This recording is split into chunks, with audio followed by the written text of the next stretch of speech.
이 유언장, 내가 언제 썼지? 떨리는 손으로 서랍 속 서류를 펼쳤을 때 필체는 분명 제 것이었지만 기억은 전혀 없었습니다. 그리고 그 옆에 놓인 수면제 한 병. 62세 전직 검사 강민석 씨는 지금 강원도 깊은 산속 폭설로 고립된 산장에 홀로 갇혀 있습니다. 평생 법으로 사람을 심판했던 당신이 이제 누군가의 심판을 받는다면 어떻게 하시겠습니까? 그리고 방금 깨달았습니다. 자신이 이곳에 온 것이 우연이 아니라는 사실을 말입니다. 사흘 전이었습니다. 서울 서초동 아파트에서 혼자 살던 민석 씨에게 아들 준호가 전화를 걸어왔습니다. 아버지, 건강검진 결과 나왔어요. 의사 선생님이 스트레스 수치가 너무 높다고 하시던데요. 제가 강원도 쪽에 좋은 산장 하나 알아봤어요. 일주일만 푹 쉬다 오세요. 40년 법조계를 누빈 민석 씨는 사실 피곤했습니다. 은퇴한 지 2년 아직도 밤마다 과거에 판결했던 사건들이 꿈에 나타났습니다. 아들의 배려가 고마웠습니다. 하지만 도착 첫날부터 이상했습니다. 아들이 직접 차를 몰고 산장까지 데려다 주었는데 도착하자마자 하늘에서 눈이 쏟아지기 시작했습니다. 아버지, 저 급한 회의가 생겨서 먼저 내려가야 할 것 같아요. 산장 관리인분이 다 챙겨드릴 거예요. 편히 쉬세요. 준호는 민석 씨의 짐을 방에 들여놓자마자 서둘러 차에 올랐습니다. 준호야, 눈이 이렇게 오는데 괜찮겠니? 민석 씨가 물었지만 아들은 지금 안 가면 늦어요라는 말만 남기고 사라졌습니다. 뭔가 불안한 느낌이 들었지만 민석 씨는 아들을 믿었습니다. 그날 저녁 산장 1층 식당에서 저녁을 먹고 올라온 민석 씨는 방 정리를 하다가 이상한 것을 발견했습니다. 책상 서랍 안쪽 깊숙한 곳에 봉투 하나가 있었습니다. 펼쳐보니 유언장 초안이었습니다. 본인 강민석은 정신이 온전한 상태에서 다음과 같이 유언합니다. 서울 서초동 소재 아파트와 예금 전액을 장남 강준호에게. 필체는 분명 자신의 것이었습니다. 하지만 민석 씨는 이런 유언장을 쓴 기억이 전혀 없었습니다. 더 소름 끼치는 건 날짜였습니다. 2025년 11월 8일. 바로 사흘 전 아들이 전화를 걸어온 그날이었습니다. 손이 떨렸습니다. 민석 씨는 서랍을 더 뒤졌습니다. 그러자 인감도장과 인감증명서까지 나왔습니다. 이게 대체 무슨... 그때 휴대폰에 문자 알림이 떴습니다. 오래전부터 알고 지내던 변호사 후배의 메시지였습니다. 형님, 준호 씨가 요즘 무슨 일 있으세요? 제 사무실로 100억 규모 사기 소송 관련해서 문의가 들어왔는데 피고인 명단에 준호 씨 이름이 있더라고요. 혹시 알고 계셨나 해서요.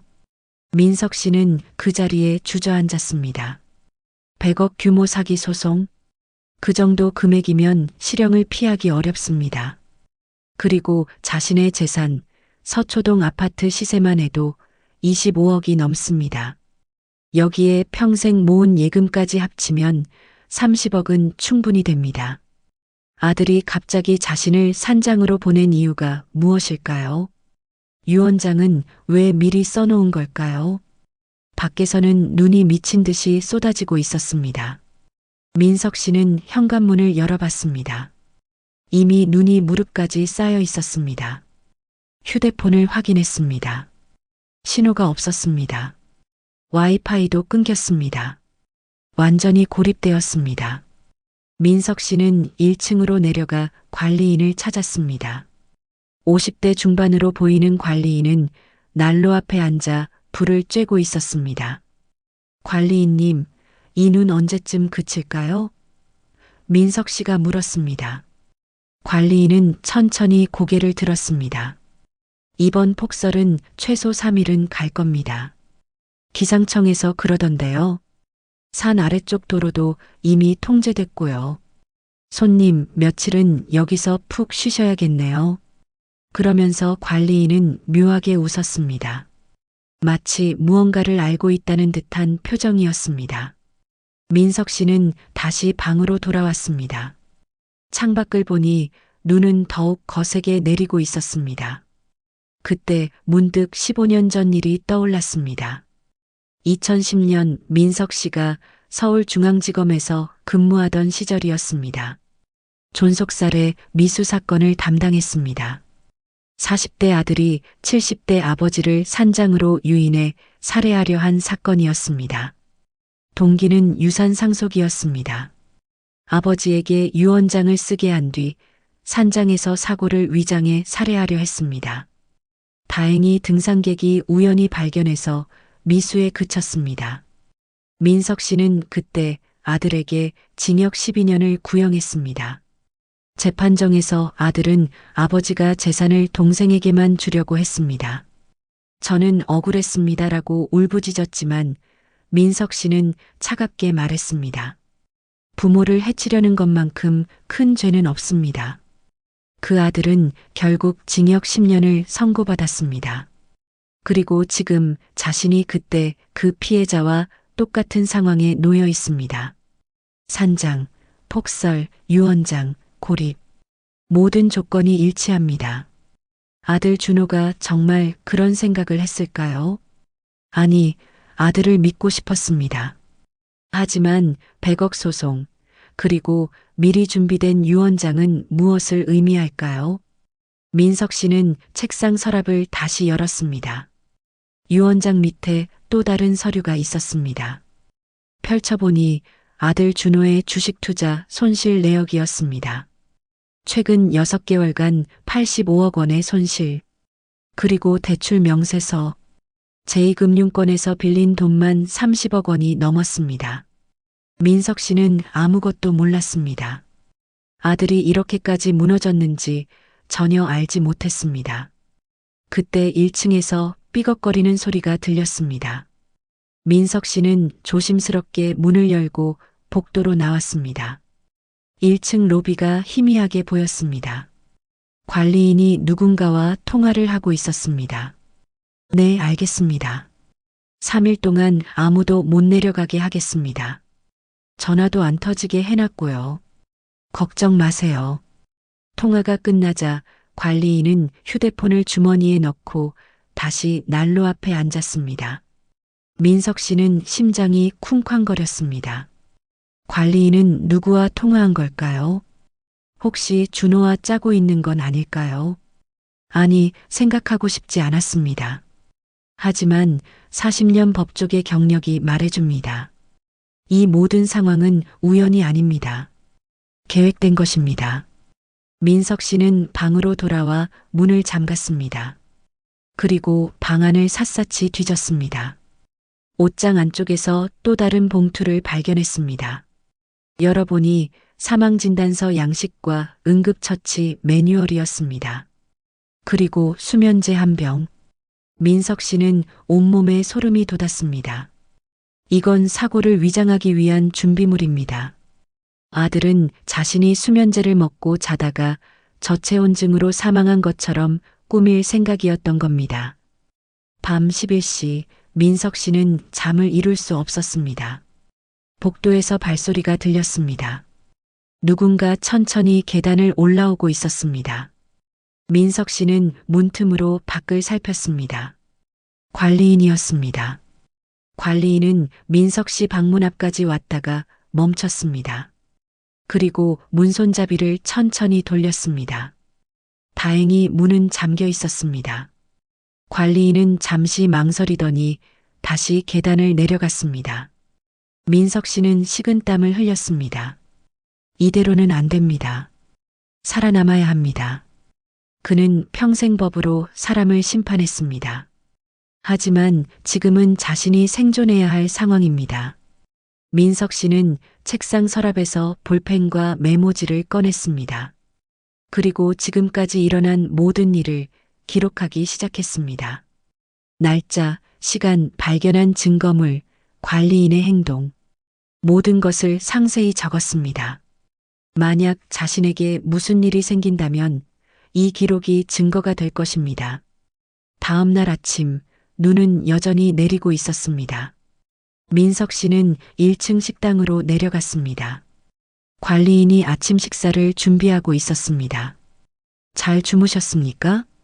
관리인이 물었습니다. 네. 민석 씨는 짧게 대답했습니다. 식탁에는 따뜻한 미역국과 밥, 반찬이 놓여 있었습니다. 하지만 민석 씨는 먹지 않았습니다. 음식에 무언가 탔을 수도 있습니다. 입맛이 없으신가 보네요. 관리인이 말했습니다. 아들분이 특별히 챙겨달라고 신신당부하셨는데 말입니다. 건강검진 결과가 안 좋으시다면서요?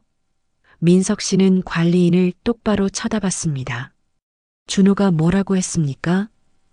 아드님이 이번 여행이 아버님한테 마지막 선물이 될 거라고 하시더라고요. 그래서 제가 특별히 잘 모셔드리라고 했죠. 마지막 선물. 그 말이 민석 씨의 귓가에 맴돌았습니다. 관리인은 알고 있습니다. 준호와 공모했습니다. 민석 씨는 자리에서 일어났습니다. 저 산책 좀 하겠습니다. 손님, 밖에 눈이 너무 많이 왔습니다. 위험합니다. 관리인이 말렸지만 민석 씨는 이미 현관으로 향하고 있었습니다. 밖으로 나가자 눈이 허리까지 쌓여 있었습니다. 하지만 민석 씨는 산장 주변을 돌며 탈출 방법을 찾기 시작했습니다. 산장 뒤편에 작은 창고가 있었습니다. 문을 열어보니 스노모빌 한 대가 있었습니다. 하지만 시동을 걸어보니 배터리가 방전되어 있었습니다. 누군가 일부러 배터리를 뺀 것입니다. 민석 씨는 창고 안을 더 살폈습니다. 구석에 위성 전화기가 하나 있었습니다. 손에 쥐고 전원을 켜보니 작동했습니다. 떨리는 손으로 변호사 후배의 번호를 눌렀습니다. 여보세요? 후배의 목소리가 들렸습니다. 나야, 민석이. 지금 강원도 산장에 있는데 위험해. 준호가. 그때 뒤에서 누군가 민석 씨의 어깨를 잡았습니다. 관리인이었습니다. 손님, 거기서 뭐 하십니까? 관리인이 차갑게 물었습니다. 민석 씨는 위성 전화기를 등 뒤로 숨겼습니다. 아무것도 아닙니다. 그냥 둘러보고 있었습니다. 손님, 산장 안으로 들어가시죠. 밖에 너무 오래 계시면 감기 걸립니다. 관리인의 목소리에는 위협이 담겨 있었습니다. 민석 씨는 산장으로 돌아왔습니다. 하지만 위성 전화기는 재킷 안쪽 주머니에 넣어뒀습니다. 방으로 올라온 민석 씨는 다시 후배에게 전화를 걸었습니다. 형님, 아까 전화 갑자기 끊겼는데 무슨 일이에요? 지금부터 내가 하는 말 잘 들어. 강원도 정선군 쪽 산속에 있는 프리미엄 산장이야. 준호가 날 여기로 보냈어. 그런데 유언장이며 수면제며 이상한 게 너무 많아. 혹시 내가 72시간 안에 연락 안 되면 경찰에 신고해줘. 그리고 이 통화 내용 녹음해도. 형님, 무슨 소리예요? 준호 씨가 왜요? 100억 소송건 알지? 준호는 지금 절박해. 내 재산이 필요한 거야. 자세한 건 나중에 얘기할게. 배터리가 얼마 안 남았어. 민석 씨는 전화를 끊고 위성 전화기를 침대 매트리스 아래 숨겼습니다. 그날 오후 관리인이 방문을 두드렸습니다. 손님, 저녁 식사 준비됐습니다. 하지만 민석 씨는 문을 열지 않았습니다. 괜찮습니다. 오늘은 굶겠습니다. 손님, 약 드셔야 하지 않으세요? 아드님이 혈압약 챙겨드리라고 하셨는데요. 민석 씨는 움찔했습니다. 약, 그것도 함정일 겁니다. 필요 없습니다. 민석 씨는 단호하게 말했습니다. 복도는 다시 조용해졌습니다. 하지만 민석 씨는 알고 있었습니다. 관리인은 포기하지 않을 것입니다. 밤이 되면 또 무슨 일이 일어날지 모릅니다. 자정이 넘었습니다. 민석 씨는 잠들지 않고 문 앞을 지키고 있었습니다. 그때 복도에서 발소리가 들렸습니다. 이번에는 두 사람이었습니다. 관리인과 또 다른 누군가. 민석 씨는 문틈으로 밖을 살폈습니다. 그리고 얼어붙었습니다. 관리인 옆에 선 사람은 아들 준호였습니다. 아버지, 주무세요? 준호의 목소리가 들렸습니다. 민석 씨는 대답하지 않았습니다. 아버지, 문 좀 열어주세요. 걱정돼서 다시 올라왔어요. 준호가 문을 두드렸습니다. 하지만 민석 씨는 움직이지 않았습니다. 아버지, 정말 아무 일도 아니에요. 그냥 푹 쉬시라고 모신 거예요. 민석 씨는 천천히 입을 열었습니다. 준호야, 100억 소송 건 언제 말할 생각이었니? 문밖이 조용해졌습니다. 잠시 후 준호의 목소리가 떨리며 들렸습니다. 아버지, 그게 어떻게 하셨어요? 유언장도 봤다. 수면제도 봤어. 내가 나를 여기로 데려온 이유도 알아. 아버지, 준호가 소리쳤습니다. 오해예요. 전 그냥 아버지 재산으로 빚을 갚으려고, 그래서 날 죽이려고 했던 거냐? 민석 씨의 목소리는 차가웠습니다. 아니에요. 전 그럴 생각 없었어요. 그냥 유언장만 받아내려고. 준호의 변명은 점점 약해졌습니다. 민석 씨는 문을 활짝 열었습니다. 그리고 아들과 관리인을 똑바로 마주봤습니다. 준호야, 나는 내 아버지야. 40년 동안 법으로 수많은 범죄자들을 봤지. 그 중에는 부모를 해치려는 자식들도 있었어. 나는 그들을 용서하지 않았어. 그런데 내 아들이 그런 생각을 했다니. 아버지, 정말 아니에요. 전 그냥 돈이 필요했을 뿐이에요. 살해할 생각은 없었어요. 준호가 무릎을 꿇었습니다. 하지만 관리인과 짜고 날 고립시켰잖아. 수면제를 준비했잖아. 사고로 위장할 생각이었지? 민석 씨가 물었습니다. 준호는 아무 말도 하지 못했습니다. 관리인은 뒤로 한 발 물러섰습니다. 민석 씨는 재킷 안쪽에서 위성 전화기를 꺼냈습니다. 이미 변호사 후배한테 다 얘기했어. 72시간 안에 내가 연락 안 하면 경찰이 올 거야. 그리고 이 산장에서 발견한 모든 증거물도 기록해뒀어. 준호의 얼굴이 하얗게 변했습니다. 아버지, 저 이제 어떻게 해요? 내가 선택해. 지금 당장 경찰에 자수하든지 아니면 내가 신고하든지. 민석 씨는 단호했습니다. 준호는 한참을 울다가 고개를 끄덕였습니다. 제가 자수하겠습니다. 다음 날 아침 눈이 그쳤습니다. 제설 작업이 시작되고 도로가 개통되었습니다. 준호는 민석 씨와 함께 산을 내려가 가까운 경찰서로 향했습니다. 관리인도 공범으로 함께 연행되었습니다. 민석 씨는 경찰서에서 모든 증거물과 기록을 제출했습니다.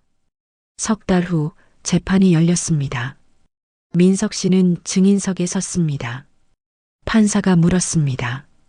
피해자께서는 피고인에게 어떤 처벌을 원하십니까? 민석 씨는 아들을 바라봤습니다. 준호는 고개를 숙인 채 울고 있었습니다. 민석 씨는 잠시 말을 멈췄습니다. 저는 법이 공정하게 심판하기를 바랍니다. 다만 제 아들이 이번 일로 진정으로 반성하고 새 삶을 살 수 있기를 바랍니다. 판사는 준호에게 징역 3년에 집행유예 5년을 선고했습니다. 존속살해 미수는 아니지만 존속상해 미수와 사기미수로 처벌받았습니다. 재판이 끝나고 민석 씨는 법정을 나왔습니다. 준호가 뒤따라 나와 민석 씨 앞에 무릎을 꿇었습니다. 아버지, 죄송합니다. 정말 죄송합니다. 민석 씨는 아들을 내려다봤습니다. 그리고 차갑게 말했습니다. 준호야, 나는 40년간 법으로 수많은 범죄자를 심판했다. 그중 누구도 용서하지 않았어. 내 아들이라고 예외를 둘 수는 없지. 민석 씨는 돌아섰습니다. 변호사한테 유산 상속 전면 취소 서류 준비하라고 했다. 넌 이제 내 아들이 아니야. 준호의 울음소리가 복도에 울려 퍼졌지만 민석 씨는 뒤돌아보지 않았습니다. 그날 저녁 민석 씨는 서초동 아파트로 돌아왔습니다. 창밖으로 서울 야경이 보였습니다. 40년간 법으로 사람을 심판했던 자신은 이제 아들에게도 예외를 두지 않았습니다. 그리고 깨달았습니다. 법은 누구에게나 공평해야 하며 가족이라는 이유로 정의를 굽힐 수는 없다는 것을. 민석 씨는 차가운 차를 한 잔 마시며 생각했습니다. 법조인으로서의 삶은 은퇴 후에도 끝나지 않는다고. 오늘 이야기는 여기까지입니다. 평생 법으로 사람을 심판했던 한 아버지가 가장 어려운 선택 앞에 섰을 때 그가 내린 결정은 원칙이었습니다. 가족이라는 이유로 정의를 굽히지 않은 한 법조인의 이야기였습니다. 이 이야기가 마음에 와닿으셨다면 구독과 좋아요 부탁드립니다. 여러분의 관심이 더 좋은 이야기를 만드는 힘이 됩니다. 다음에도 더 감동적인 이야기로 찾아뵙겠습니다. 감사합니다.